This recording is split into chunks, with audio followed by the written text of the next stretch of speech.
Bien. Bonjour Monsieur Brunet, vous allez bien? Bonjour Monsieur Landau et vous-même. Ah. C'était document tout à fait remarquable que vous avez produit là. Donc je rappelle que vous êtes en charge de l'Observatoire de la SMAC des risques de la vie territoriale associative. C'est ça. Vous avez, comme tous les ans, fait un rapport qui est volumineux, qui comprend de très nombreuses jurisprudences et des éléments statistiques. Vous m'avez fait d'ailleurs l'honneur de me demander d'y écrire un petit commentaire, une petite analyse.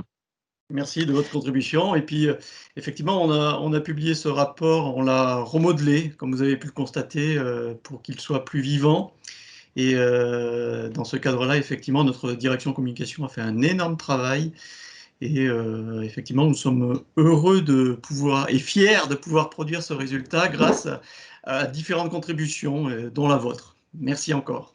En tout cas, je trouve ça tout à fait passionnant. Je ne dis pas ça pour vous être agréable, mais parce que réellement, j'ai trouvé ça vraiment, vraiment intéressant.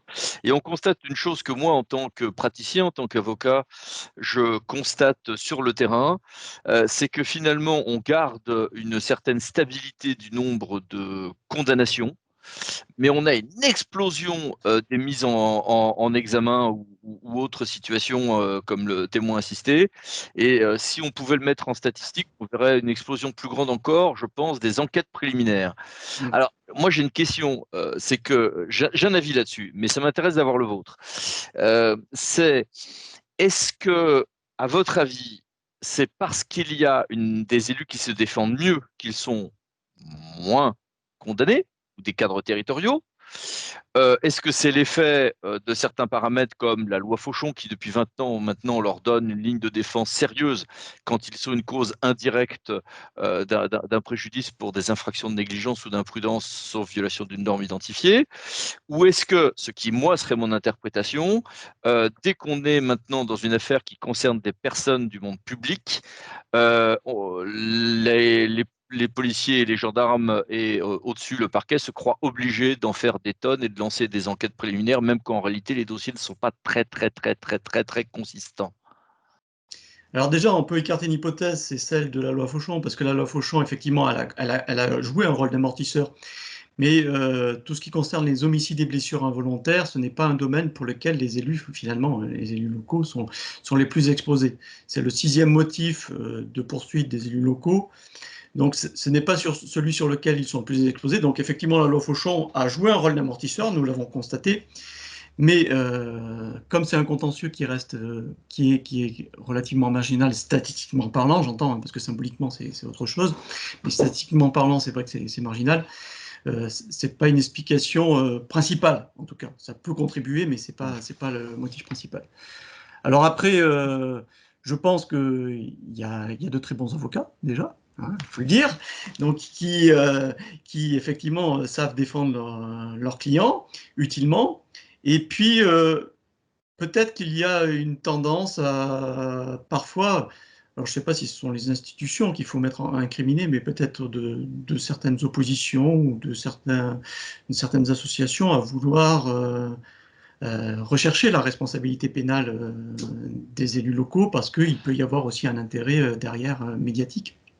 Mmh. Alors il ne faut pas généraliser, bien entendu, hein, il faut raison garder, mais ça peut contribuer dans certains cas effectivement à ce que ça conduisent à des procédures qui se soldent finalement par une décision favorable à l'élu.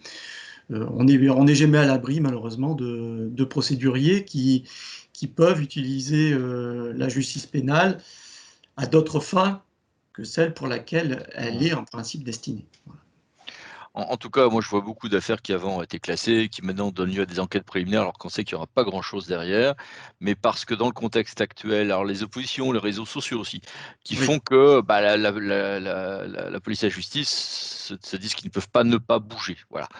Et avec un complément, juste, Oui, je pense à une anecdote. oui, Bon, c'est une jurisprudence qui vaut ce qu'elle vaut, mais ça me fait penser à une situation où c'était. Alors, moi, personnellement, je suis originaire de la Drôme, et dans la Drôme, il y a un village de 226 habitants, un petit village du Vercors.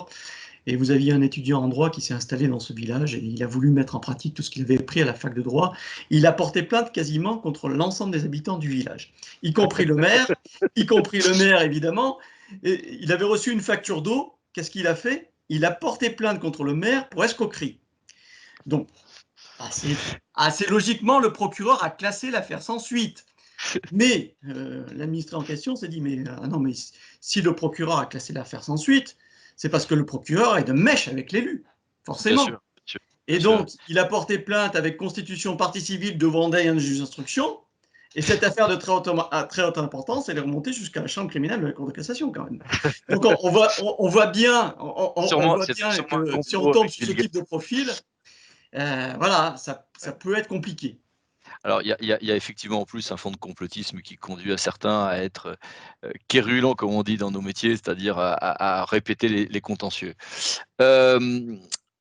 Il n'en demeure pas moins que dans votre rapport, on le voit, je crois, de manière très très claire, qu'il reste un nombre assez important de condamnations.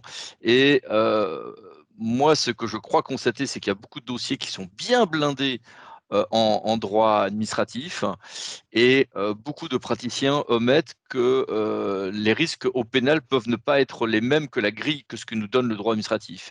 Je prends un exemple, je mets des bornes qui est rétractable dans une rue, et très bien, mais qui aura la charge de fixer à quel endroit je fixe une borne, à quel endroit je fixe le feu rouge, calculer la distance de freinage, il n'y a pas de norme là-dessus, et du coup les gens n'y pensent pas, si vous voulez. Et je crois qu'il y a énormément de dossiers où les gens ne pensent pas au pénal. Est-ce que vous avez des constats sur ce point, des nuances peut-être à apporter à mes propos? Est-ce que vous avez aussi des conseils opérationnels à donner? Les conseils, je crois, c'est surtout que l'urgence est mauvaise conseillère, c'est-à-dire qu'il faut surtout, en ce qu'on peut constater, mais ça c'est une parole en général qui est délivrée de manière générale par les juristes, c'est que plus c'est pensé en amont, plus c'est réfléchi en amont, mieux c'est, parce qu'on peut s'entourer de bons conseils. Mhm. Alors, si la collectivité est suffisamment étoffée, ça peut être des conseils en interne au sein de la collectivité. Sinon, ça peut être des conseils extérieurs, notamment celle d'un avocat. Mais surtout ne pas agir dans la précipitation et l'urgence, parce que l'urgence est très mauvaise conseillère et c'est là où ça peut déboucher sur des procédures pénales. Et dans le choix des conseillers, effectivement, s'entourer de personnes, et je pense notamment aux avocats, qui ont la maîtrise à la fois du droit public et du droit pénal, parce que ce sont deux logiques, effectivement, je vous rejoins, qui peuvent être différentes. En tout cas, moi, je conseille à tous ceux qui nous regardent un réflexe de base. Je bosse mon dossier, je me fais mes rétro-planning en droit administratif, bien sûr. Et effectivement, à tête reposée. Et je ne panique pas parce que parfois, on voit des gens qui commettent une illégalité administrative et qui, pour en sortir, vont commettre un faux, par exemple, ou des choses comme ça. Alors ça, c'est malheureusement un grand classique. Sans savoir que c'est qu'ils commettent un faux. Ils pensent ajuster une Oui, facturation c'est après. ça, parce que fond d'écriture publique, c'est très facile à commettre, hein. Ah oui, oui, Article de ça décision vient. rattachée, c'est un grand classique. Exactement, ça vient super vite. Et la deuxième chose, c'est ayez le réflexe de faire un petit dossier aspect au pénal, voyez. Et là, on va garder toutes les traces de sécurité que l'on a respectées, c'est-à-dire ah tiens, j'ai appliqué tel délai raccourci en marché public, mais c'est parce qu'un tel m'a dit que, m'a envoyé telle note, je le garde dans un coin. Est-ce que j'ai des causes, est-ce que je peux être la cause directe d'un préjudice pour prendre la grille de la Fauchon, et est-ce que j'ai des normes identifiées fixées par une loi de règlement à respecter? Si oui ou non, il faut que je le sache. Ou sinon, bah, je vais tout simplement demander, par exemple, à mes attributaires de marché public, je sais pas, en sport, en culture, de m'indiquer les normes. Et comme ça, j'aurais été prudent. Et vous voyez ce genre de choses. Et puis le petit volet, tiens, conflit d'intérêt, parce que bah, la prise illégale d'intérêt est le premier cas de mise en examen des élus, il faut le dire. Alors Ah que ben, parfois, là s'il y a un domaine sur lequel les élus doivent être tout particulièrement vigilants, c'est celui-là, c'est clair. Et moi, je l'ai vu, bon, cette année, comme en 2014, nous avons mis à contribution pour les universités des maires, et d'ailleurs, on s'est croisés oui, lorsqu'on a pu intervenir en présentiel sur une fenêtre de tir un peu courte, mais voilà, j'ai participé effectivement à ces réunions. Près de 3000 élus ont été sensibilisés aux questions de responsabilité à ce titre-là, et il est manifeste que les élus, quand on leur parle du champ, de l'étendue du champ de leur responsabilité vis-à-vis de cette infraction, souvent ils tombent des nues et ils découvrent toute l'étendue de cette infraction. Et effectivement, vous avez raison vraiment de souligner l'importance de cette infraction. Et là, avec des outils, heureusement, qui leur disposition. Il ne faut pas tomber non plus dans En plus, on peut sécuriser. On peut sécuriser facilement, en fait. C'est ça, c'est que le conflit d'intérêts, ça je crois qu'il faut le marteler, c'est pas une maladie honteuse, c'est normal d'avoir des conflits d'intérêts. Il n'y a que les ermites qui n'ont pas de conflit d'intérêts. Par contre, ce qui n'est pas normal, c'est de ne pas être transparent et ne pas avoir les bons comportements une fois et le tout, c'est d'identifier ces conflits d'intérêts. Alors, un mot pour ceux qui nous regardent et nous écoutent. Les élus les gens croient d'une manière générale que le risque pénal commence lorsque leur morale, leur petit Jiminy Cricket leur dit attention, danger.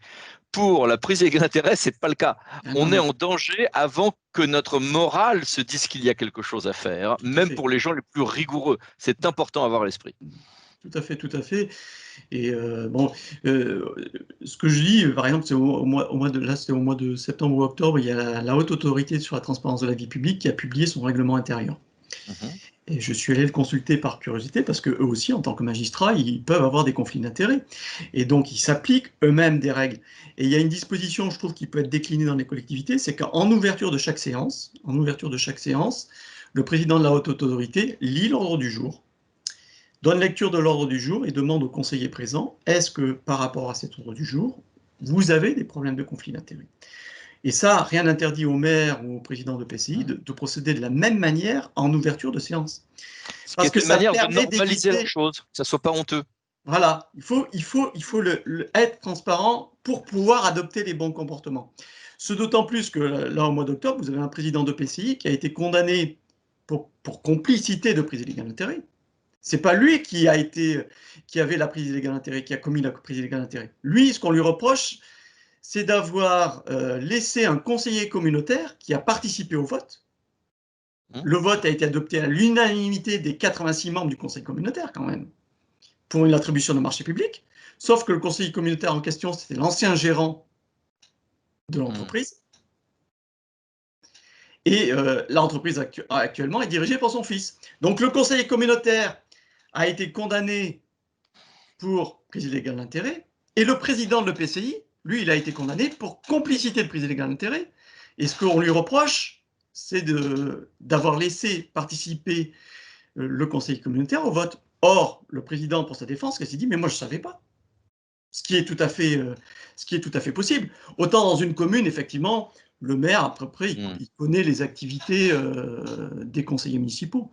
Mais dans un conseil communautaire, vu la taille de certains conseils communautaires, effectivement, on ne peut pas exclure que le président ne sache pas tout. Donc, d'où l'importance de faire ce travail d'identification des conflits d'intérêts. C'est vraiment une étape essentielle pour pouvoir les traiter ensuite correctement. Et vous avez raison de souligner cette anecdote un peu catastrophique quand même pour le président en question, parce que on a de plus en plus de cas d'élus qui sont condamnés pour favoritisme passif. Alors le terme n'est pas celui du code, hein, mais c'est-à-dire que des maires se retrouvent assez régulièrement condamnés pour ne pas avoir contrôlé les agissements de leurs adjoints, ce qui est une autre problématique que celle que vous évoquez, mais qui est proche tout de même. J'ai toujours une manière de résumer ça. Retenez-le, c'est une manière de le mémoriser. Fermez les yeux, c'est les rouvrir en prison. Voilà, c'est exactement ça. Et j'ai d'autres questions. C'est quels sont vos conseils maintenant sur les homicides et blessures par imprudence, les pollutions, bref, toutes ces infractions que l'on peut commettre par négligence ou imprudence. Dans le cas de la pollution, il y a des cas où c'est des infractions volontaires, mais c'est vrai qu'il y a un vrai danger à ces infractions involontaires parce qu'on ne les mesure pas. Quels sont vos conseils là-dessus? J'en donnerai 3.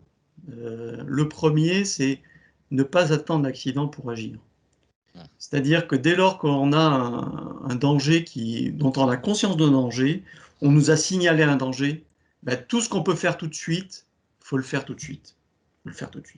Alors évidemment, on ne peut pas tout traiter tout de suite. Parfois, il faut définir des priorités. Et bien, quand il faut définir des priorités, on s'engage justement, on définit quelles sont ces priorités, on s'engage dans un programme d'action et on suit ce programme d'action. Et en attendant que ce programme d'action soit conduit, puisse être mené à son terme, eh bien, on réfléchit à des mesures compensatoires qui permettent de limiter la survenance du risque. Les juges ne sont pas des ayatollahs, ils ne sont pas là pour condamner. Ce qu'ils vont vérifier, c'est est-ce que l'élu a tout mis en œuvre pour que l'accident ne survienne pas. Mm. Et si vous respectez, si les élus respectent effectivement ce cadre, je fais tout ce que je peux faire tout de suite, je le fais, je n'attends pas. Tout ce que je ne peux pas faire tout de suite, eh ben, je programme de le faire et je m'engage dans un programme d'action que je suis.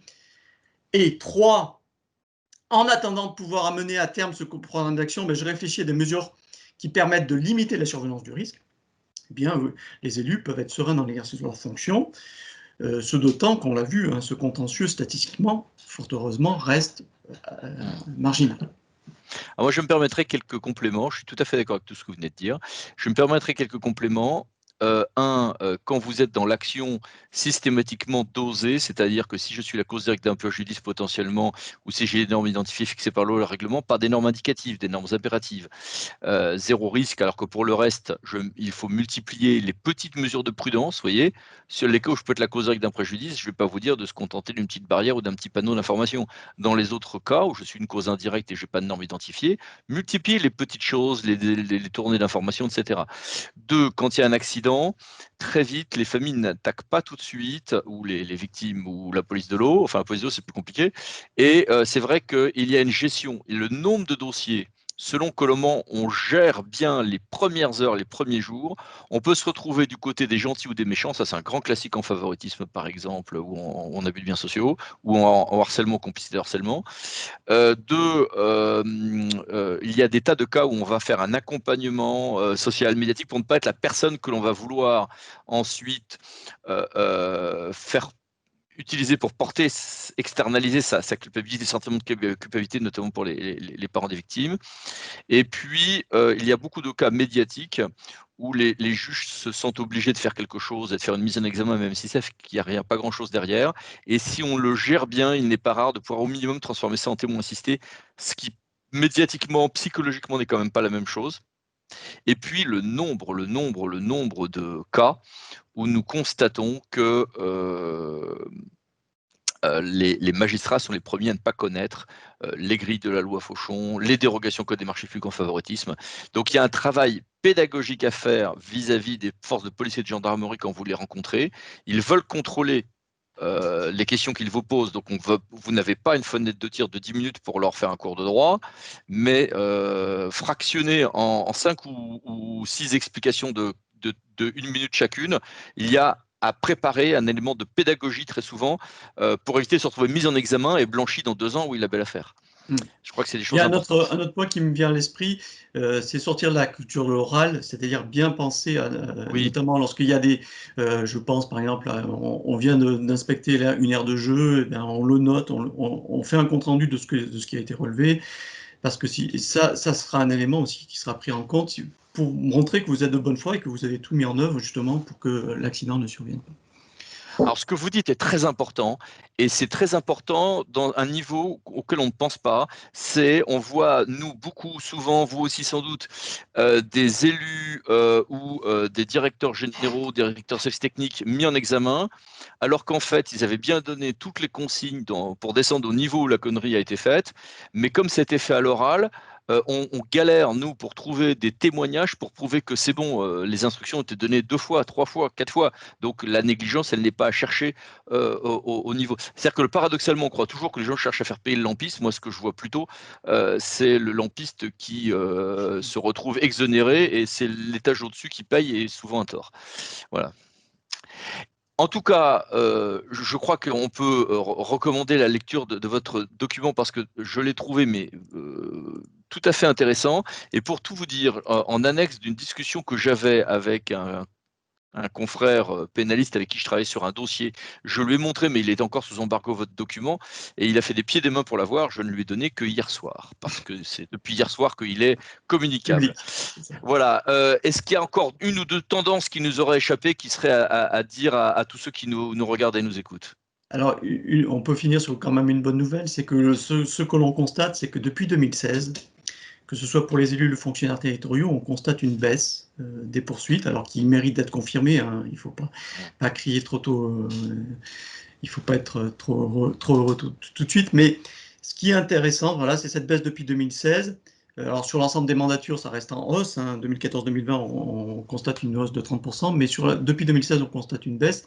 Et pour l'instant, les premières données que l'on a sur l'année 2020, qui pouvaient être quand même sinistrogènes dans la mesure où il y avait un électoral plus crise sanitaire, pour l'instant, l'année 2020, les premières données que nous avons nous laissent penser que ce sera une année plutôt clémente en termes de plaintes. Alors à confirmer, hein, mais voilà, donc ça reste, c'est plutôt encourageant, on va dire. Alors c'est marrant parce que nous, c'est l'inverse, hein. C'est-à-dire que nous, on croule sous le pénal, Ouais. mais avec pas mal de collectivités en réalité qui sont sur des débuts de mandat ou des choses comme ça. Mais attention par contre à la manière qu'on peut avoir de nettoyer. On est un nouvel élu, on arrive dans une commune, on découvre qu'il y avait des illégalités antérieures. Pour ne pas commettre de dénonciations calomnieuses, mais pour pas non plus être emporté par la vague pénale qui peut arriver quand on découvre des choses, il y a un certain savoir-faire à développer. Il faut, là, bah, comme vous le disiez tout à l'heure, ne pas agir précipitamment. Oui, c'est ça. Bah, merci beaucoup. Mais merci à À vous, maître. bientôt. À Merci. Au revoir, bientôt. Au monsieur. revoir. À bientôt. Au revoir.